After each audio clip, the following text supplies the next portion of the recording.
مولاي صل وسلم دائما أبدا على حبيبك خير الخلق كلهم.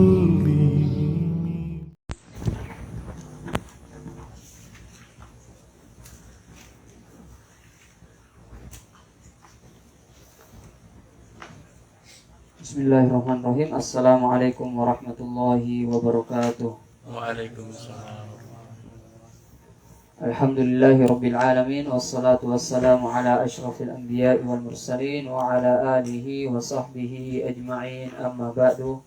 Nas'alullaha ayyamunna alaina bil ilmin nafi wal amalis salih wa ayyarzuqana al-ikhlas fil aqwali wal amal. Allahumma amin. Insyaallah kita akan melanjutkan pembahasan kita pada bab yang pertama, halaman 14, dalil yang ketiga pada bab yang pertama ini.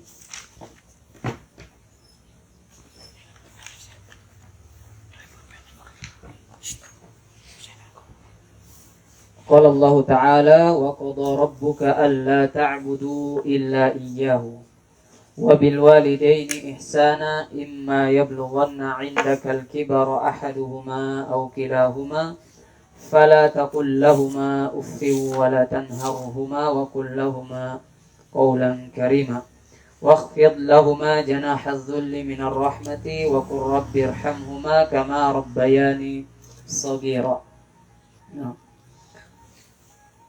Yang artinya Rabbmu telah memerintahkan supaya kamu jangan menyembah selain Dia. Alla ta'budu illa iyyahu. Nah, inilah poin ya, yang ingin disampaikan oleh penulis, bahwa kita tidak boleh menyembah selain Allah ya, selain Allah, dan ini sudah kita bahas. Dan hendaklah kamu berbuat baik kepada ibu bapakmu dengan sebaik-baiknya. Wabil walidaini ihsana, yang dimana pertemuan yang lalu kita sudah menyinggung bahwasanya ya, konsekuensi orang yang bertauhid ya, dia harus berbakti kepada kedua orang tuanya. Orang yang mengatakan saya ini bertauhid, maka ia wajib untuk berbakti kepada kedua orang tuanya.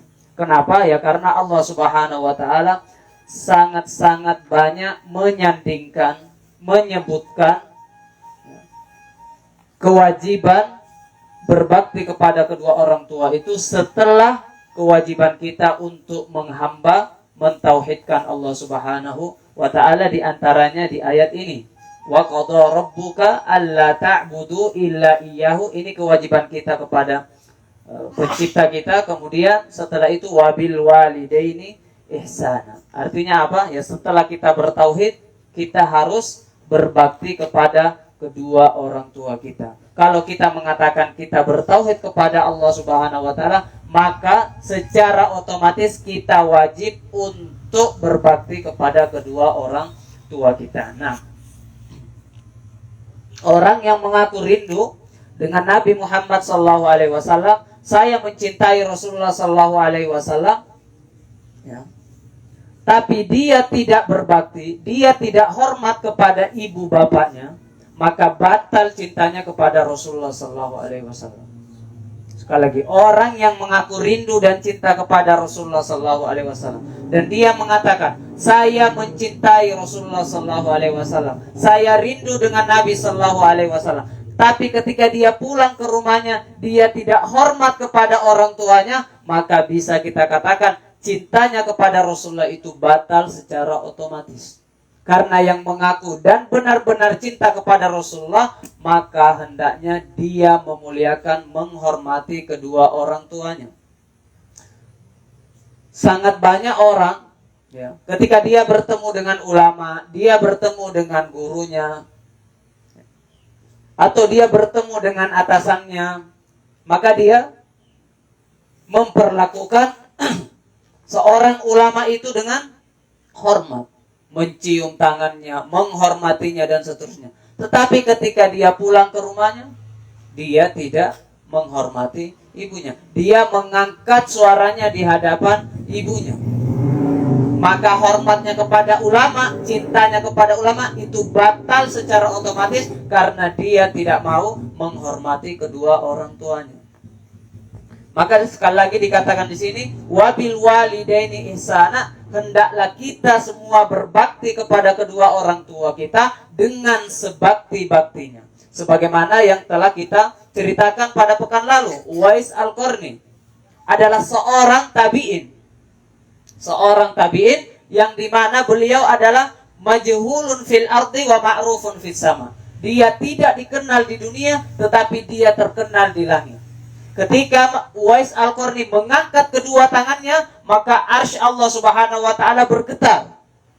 Arsy Allah Subhanahu wa taala bergetar, pintu-pintu langit dibuka. Untuk apa? Untuk mengabulkan doa-doa yang dipanjatkan oleh Uwais Al-Qarni.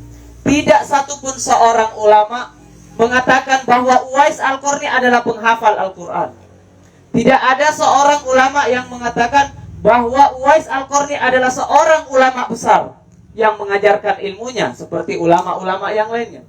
Tidak seorang ulama yang mengatakan bahwa Uwais Al-Qarni adalah perawi-perawi hadis. Tetapi ketika Uwais Al-Qarni mengangkat kedua tangannya, maka pintu-pintu langit dibukakan untuknya. Arsy Allah bergetar untuk mengijabah doa-doa yang dipanjatkan oleh Uwais Al-Qarni. Apa amalan daripada Uwais Al-Qarni? Ternyata amalnya dia sangat-sangat memuliakan ibunya. Dia sangat-sangat memuliakan ibunya. Ketika dia mendapatkan ilmu yang lebih, ilmunya itu bukan digunakan untuk mengkeriti orang tuanya, bukan digunakan untuk mengkeriti ibunya, akan tapi ilmu yang lebih itu digunakan untuk menutupi kekurangan orang tua. Maka dalam suatu kisah diceritakan bahwa ada seorang pemuda yang menggendong ibunya dari Yaman sampai ke Mekah. Yang kita katakan bahwa jarak Yaman sampai ke Mekah itu 1125 km.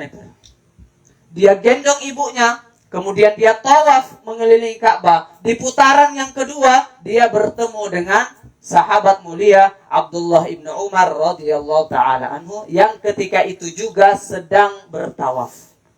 Kemudian dia bertanya, wahai sahabat Rasulullah, sallallahu alaihi wasallam,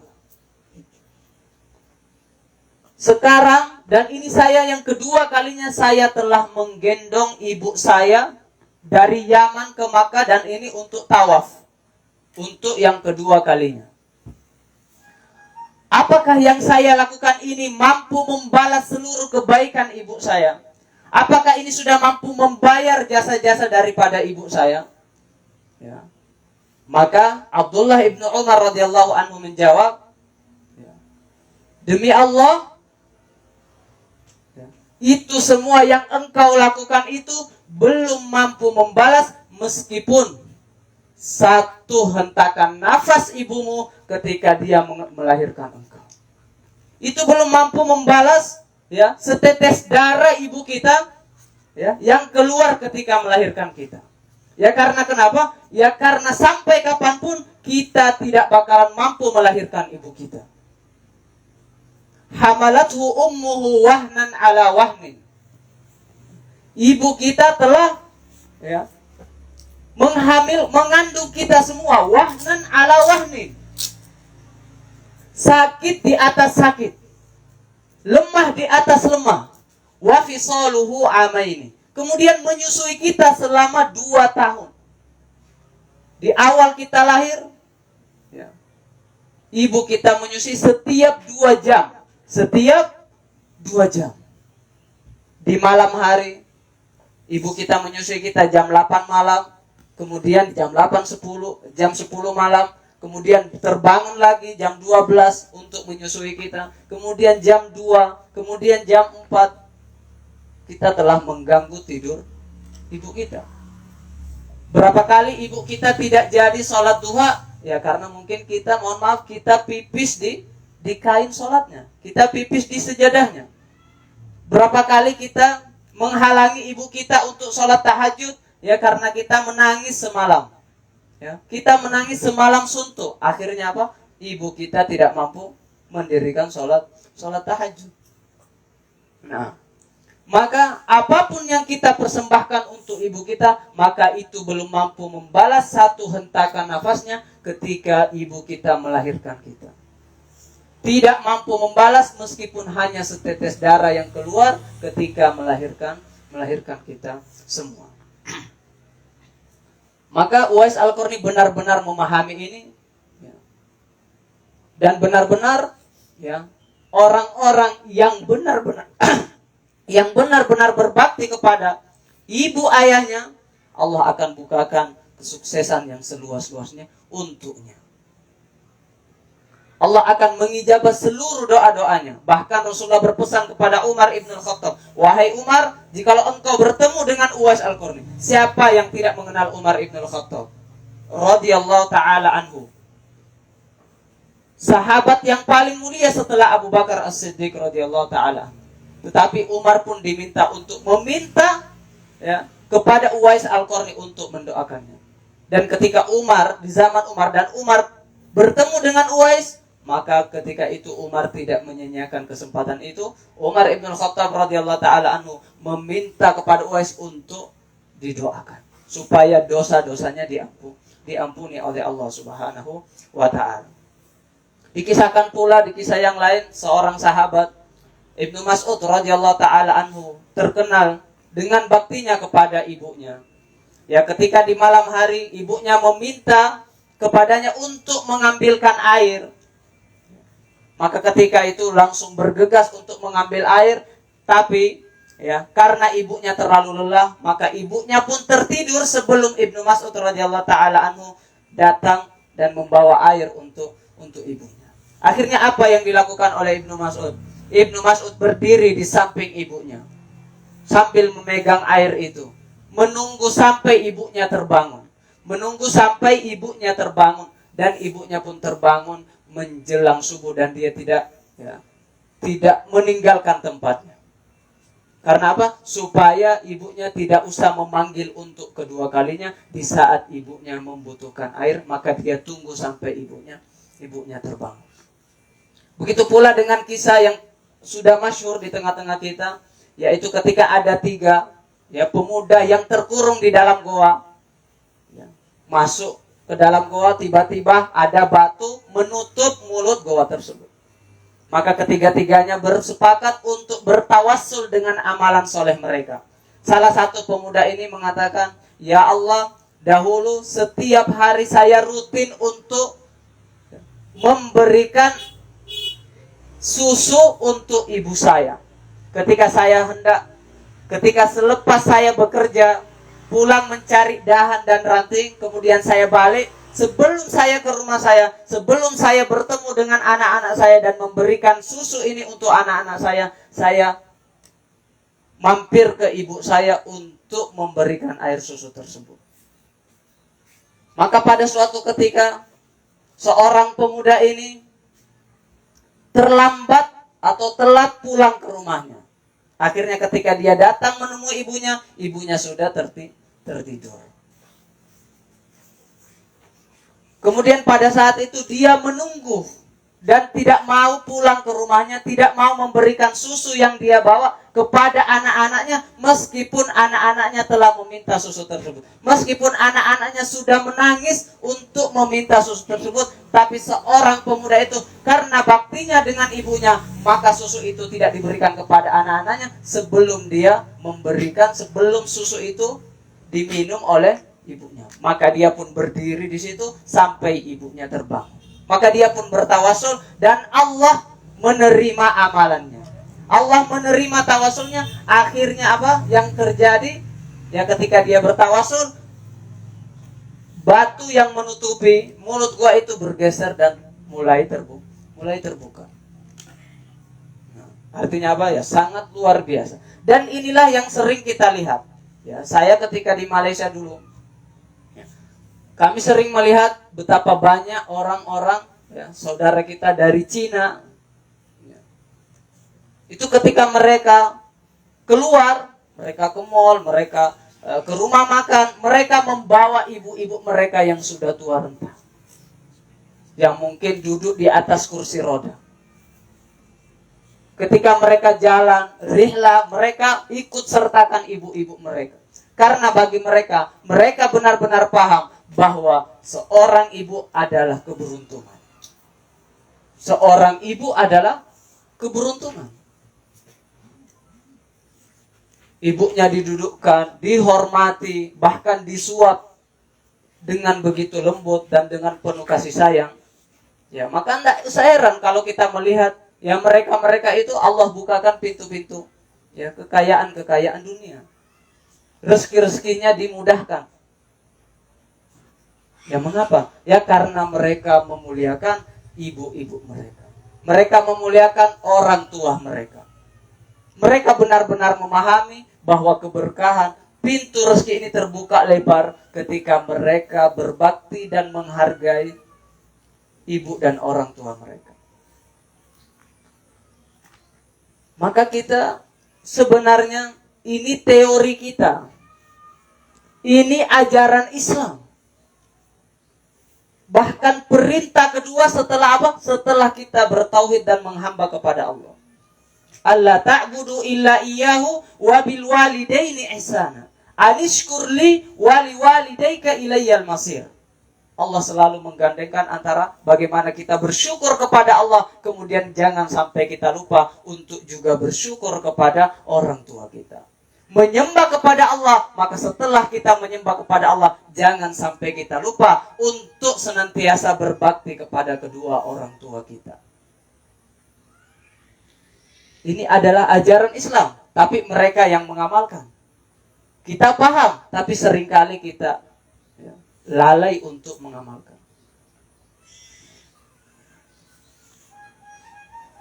Kemudian dikatakan di sini, jika salah seorang di antara keduanya atau kedua-duanya sampai berumur lanjut dalam pemeliharaanmu, jangan sekali-kali fala taqul lahuma uff. Nah, jangan sekali-kali mengatakan kepada keduanya perkataan uffin atau perkataan ah, dan ah ini banyak maknanya. Sampai ketika kita mungkin disuruh sama kedua orang tua kita, ya, kemudian kita menarik nafas yang begitu panjang, itu sudah terlarang di dalam agama kita. Ketika kita disuruh untuk mengambil air kemudian kita mengatakan menarik nafas seperti itu, maka sebenarnya itu sudah haram bagi kita untuk seperti itu. Apalagi mengeluarkan kata-kata. Apalagi mengeluarkan kata-kata. Nah. Kemudian dikatakan di sini, ucapkanlah kepada mereka perkataan-perkataan yang mulia. Pilihlah kata-kata yang indah. Bagaimana dikisahkan? Ya. Muhammad bin Sirin, rahimahullahu ta'ala, seorang ulama yang besar. Ya. Pada suatu hari, para sahabatnya berkunjung ke rumahnya. Ketika itu mereka mengira bahwa Muhammad bin Sirin rahimahullah ta'ala ini sedang sakit. Ya kenapa? Karena ketika mereka di rumah Muhammad bin Sirin dan dia mendengarkan Muhammad bin Sirin berbicara, berkomunikasi dengan ibunya, maka suara Muhammad bin Sirin ini sangat pelan, sangat lembut dan pelan, sehingga kawan-kawannya mengira bahwa Muhammad bin Sirin ini sakit. Saking lembutnya dia bertutur kata di hadapan ibunya. Maka masyhur dikatakan bahwa Muhammad bin Sirin di hadapan ibunya seakan-akan dia tidak memiliki suara.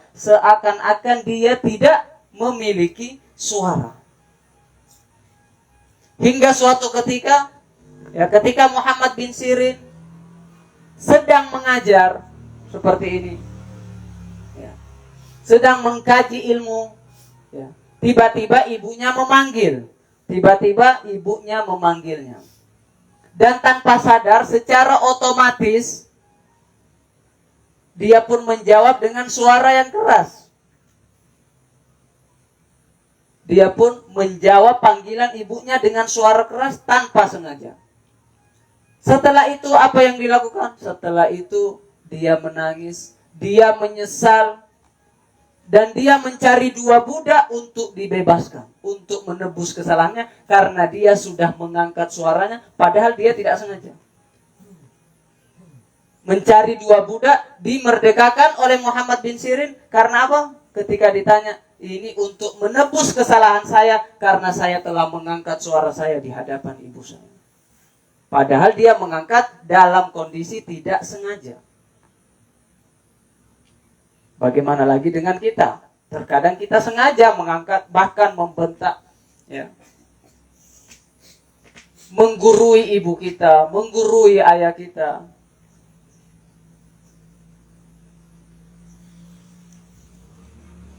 Ada seorang yang berkata bahwa patah hati terbesar seorang ibu, kesedihan terbesar seorang ibu, bukan ketika dia melihat anaknya itu belum sukses. Patah hati seorang ibu bukan ketika atau di saat dia melihat anaknya tidak memiliki rumah. Bukan di saat melihat anaknya tidak memiliki kendaraan.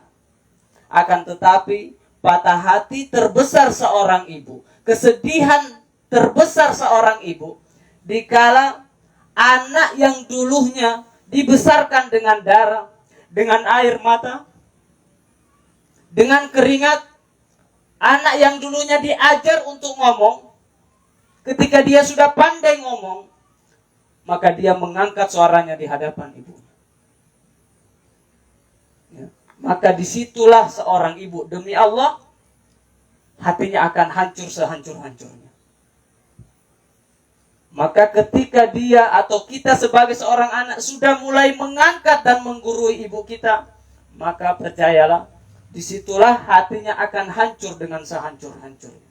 Dan ketika hati ibu kita akan hancur sehancur-hancurnya, maka disitulah murkanya Allah akan turun kepada kita semua.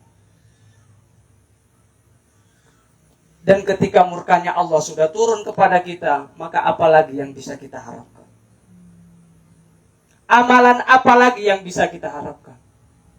Ridallah fi ridal walidain. Ridhonya Allah itu pada ridho orang tua. Wa sukhtullah fi sukhtil walidain. Dan murkanya Allah itu tergantung murkanya orang tua. Kalau kita mau tahu Allah ridho sama kita atau tidak, maka lihatlah apakah ibu kita ridho atau tidak. Kalau kita mau tahu Allah murka kepada kita atau tidak, maka hanya lihat, tanyakan kepada ibu kita. Ibu kita murka kepada kita atau tidak. Karena ridhonya Allah, murkanya Allah selalu berbanding lurus dengan ridho dan murkanya kedua orang tua kita. Maka sekali lagi, meskipun sebanyak apapun ilmu kita, sekaya apapun kita, setua apapun kita, kita harus tetap menjadi seorang anak yang senantiasa hormat kepada ibu ayah kita.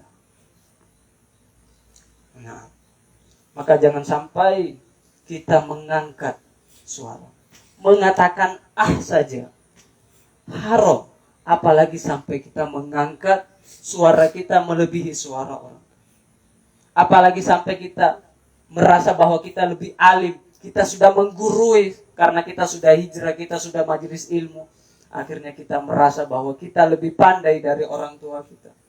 Seberapapun usia kita, seberapapun anak kita, dan sampai kapanpun kita masih tetap menjadi anak bagi kedua orang tua kita. Nah, apalagi ketika kedua orang tua kita sudah berusia lanjut. Ya. Maka sebagaimana dahulu ibu kita memperlakukan kita ketika kita kecil, mungkin kita memecahkan piring, kita mengangkat teh kemudian tumpah, bagaimana ibu kita itu tidak marah. Dia membersihkan pecahan-pecahan piring, pecahan-pecahan gelas, memaafkan kita, mendoakan kita. Maka mungkin ketika ibu kita, ayah kita, ketika berusia lanjut, mungkin melakukan kesalahan. Mungkin tanpa sengaja dia menjatuhkan piring di rumah kita. Ya, maka jangan sampai kita mengangkat suara. Maka jangan sampai kita mengangkat suara kita.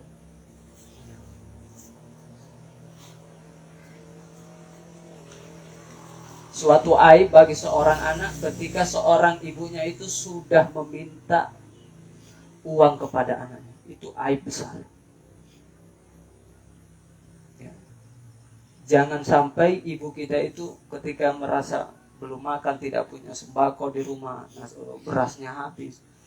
Akhirnya karena sudah tidak ada lagi makanan, kemudian kita atau orang tua kita datang meminta makanan atau meminta uang kepada kita, itu kita sudah bisa dikatakan bahwa kita adalah anak durhaka yang tidak memperhatikan ya, kondisi kedua orang tua kita.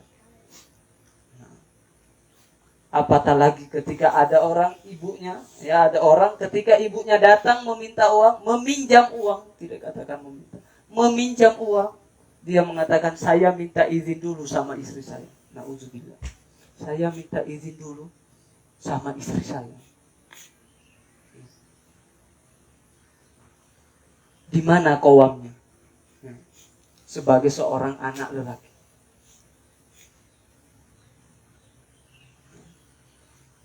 Kemudian dikatakan di sini, wakhfid lahuma janahadz dzulli.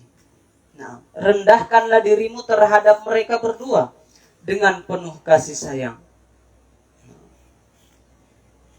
Dan ucapkanlah, wahai Robku, kasihilah mereka berdua sebagaimana mereka telah memeliharaku di waktu kecil. Nah, inilah yang dipraktekkan oleh ulama-ulama kita. Seluruh ulama-ulama yang kita kenal, mereka adalah anak-anak yang berbakti kepada kedua orang tua. Yang dimana kita mendengar ibu dari Imam Abu Hanifah ketika mendapatkan masalah, ya, ibunya Imam Abu Hanifah ini unik, ya. Dia selalu sepandai apapun kita, sepintar apapun kita, maka ibu kita selalu memandang kita bahwa kita itu adalah anaknya yang mungil, anaknya yang kecil. Siapa yang tidak mengenal Imam Abu Hanifah di zamannya? Imamu ahli ra'yi. Di zamannya tidak ada ya, pendapat ya, ra'yun yang lebih baik daripada Imam Abu Hanifah. Tetapi ketika ibunya mendapatkan masalah, ibunya tidak meminta fatwa kepada Imam Abu Hanifah, malah pergi ke ulama yang lain. Dan Imam Abu Hanifah tidak mengatakan, bahkan ulama yang lain itu masih di bawahnya, masih jauh di bawah daripada ya, kapasitasnya, keilmuannya masih jauh di bawah Imam Abu Hanifah. Tetapi Imam Abu Hanifah tidak mengatakan, ya, engkau bisa, wahai ibuku, engkau bisa bertanya sama saya. Tidak seperti itu. Imam Abu Hanifah siap, bahkan dia tanpa berkata-kata dia langsung mengantarkan ibunya untuk berjumpa dengan seseorang yang diinginkan oleh ibunya, untuk meminta fatwa atas masalah yang dihadapi. Maka datanglah dia. Ketika Imam Abu Hanifah dan ibunya datang menghadap, maka seorang itu gemetar melihat Imam Abu Hanifah. Kok bisa ini seorang ibunya? Ini anaknya ini adalah orang nomor 1 pada zamannya. Kok bisa meminta fatwa kepada saya yang tidak apa-apa? Ya. Saking waqfid lahuma janahatun. Bagaimana Imam Abu Hanifah tidak menampakkan bahwa dirinya adalah ulama yang besar, punya banyak ilmu di hadapan ibunya. Dan dia tidak mau berdebat dengan ibu. Inilah yang perlu kita pelajari. Kemudian sini waqur rabbirhamhuma. Dan jangan lupa kita untuk menyebutkan kedua orang tua kita di dalam sujud kita, di dalam sholat kita, di dalam doa-doa kita. Menyebutkan 5 kali sehari dalam saja itu sangat kurang untuk 5 kali kita sholat, 5 kali kita doakan kedua orang. Itu kata para ulama, itu masih sangat kurang. Bagaimana kisah Imam Abu Hurairah radhiyallahu taala anhu yang paling banyak meriwayatkan hadis. Sebelum dia keluar menuntut ilmu, maka dia harus mampir ke rumah ibunya. Dia mampir ke rumah ibunya dan dia memberikan salam dan dia mengangkat tangannya dan berdoa, semoga Allah merahmatimu wahai ibuku, atas segala kebaikan yang engkau persembahkan, yang engkau berikan kepadaku di waktu kecilku. Ketika ibunya menjawab salamnya, barulah dia berani untuk menuntut ilmu. Akhirnya apa? Ilmunya diberkahi Allah. Dia menjadi seorang perawi hadis, sahabat yang paling banyak meriwayatkan hadis. Ternyata salah satu kuncinya adalah sebelum dia keluar menuntut ilmu, dia menghadap dan mendoakan kedua orang tuanya dulu. Meminta berkah dulu. Terkadang kita selalu mengandalkan kemampuan akal kita, kemampuan jasad kita. Boleh jadi semua kemudahan yang kita dapatkan di hari ini itu adalah ijabah daripada doa-doa yang dipanjatkan oleh orang tua kita. Adalah doa dari ibu kita. Kita ini tidak siapa-siapa tanpa mereka. Nah, orang tua kita atau ibu kita ini memang laisa tabiba. Ibu kita ini memang bukan dokter.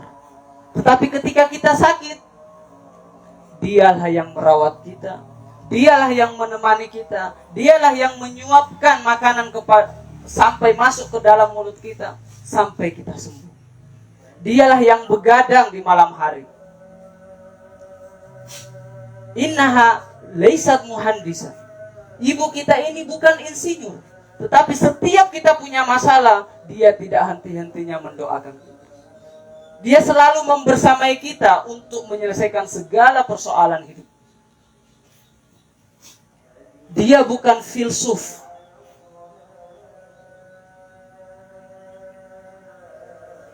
Tetapi dia mengajarkan tentang arti kehidupan. Ibu kita bukan nabi, tetapi berada di dekat ibu kita, menjadikan kita merasakan bahwa kita sedang berada di taman-taman surga.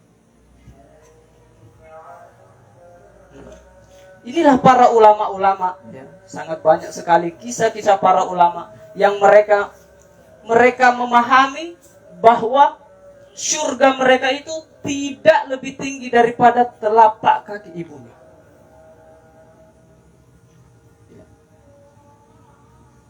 Kalau misalnya surga kita itu tidak lebih tinggi daripada telapak ibu kita, maka bagaimana lagi dengan doanya? Bagaimana lagi dengan ridhonya? Bagaimana lagi ketika orang tua kita itu tersenyum atas perlakuan kita, atas adab kita di hadapan mereka? Dan selalunya ketika hati orang tua kita ini sudah ridho, sudah senang dengan apa yang kita lakukan, maka secara otomatis dia akan mengangkat tangannya dan pasti akan mendoakan kita. Dan kalau tangan ibu kita itu sudah terangkat, maka yakinlah bahwa arsy Allah Subhanahu wa taala akan bergetar, pintu-pintu langit akan dibuka untuk mengabulkan doa-doa daripada ibu kita. Nah, maka sekali lagi, waqfid lahu ma janahad dzul. Kita harus merendah di hadapan ibu kita. Kita harus tahu diri.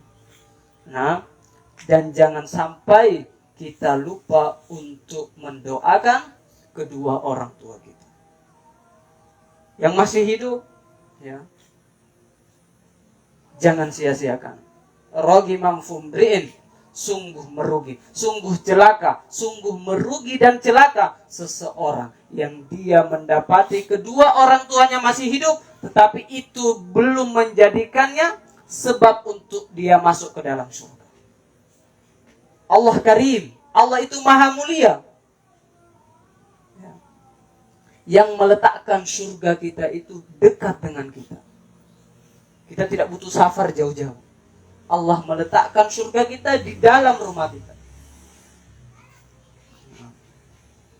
Maka sungguh merugi orang-orang yang orang tuanya hidup tetapi dia tidak berbakti, dan sehingga itu tidak menjadikannya masuk ke dalam surga Allah Subhanahu wa ta'ala.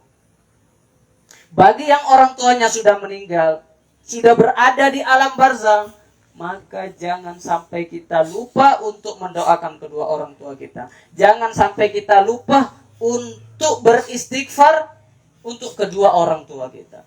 Pada suatu hari, ya, alam barzakh itu dibentangkan di hadapan Rasulullah SAW. Kemudian Rasulullah melihat ada seorang yang dicambuk oleh malaikat. Dicambuk. Akhirnya setelah itu malaikat itu berhenti untuk mencambuk seseorang itu. Ketika ditanya, mengapa engkau berhenti? Maka malaikat itu menjawab, kaifa adribuka wa waladuka yastaghfirulak. Bagaimana mungkin aku bisa untuk mencambuk engkau padahal anakmu yang masih ada di dunia itu sedang meminta pertolongan, sedang beristighfar untukmu. Nah, inilah dahsyatnya doa anak soleh. Waladun soleh yad'ula. Idza mata ibnu Adam inqata amaluhu illa min salas. Kalau ya kita semua meninggal, maka tidak ada lagi yang kita harapkan manfaatnya selain daripada sedekah jariah dan ilmu yang bermanfaat, kecuali daripada doa-doa anak-anak kita yang soleh.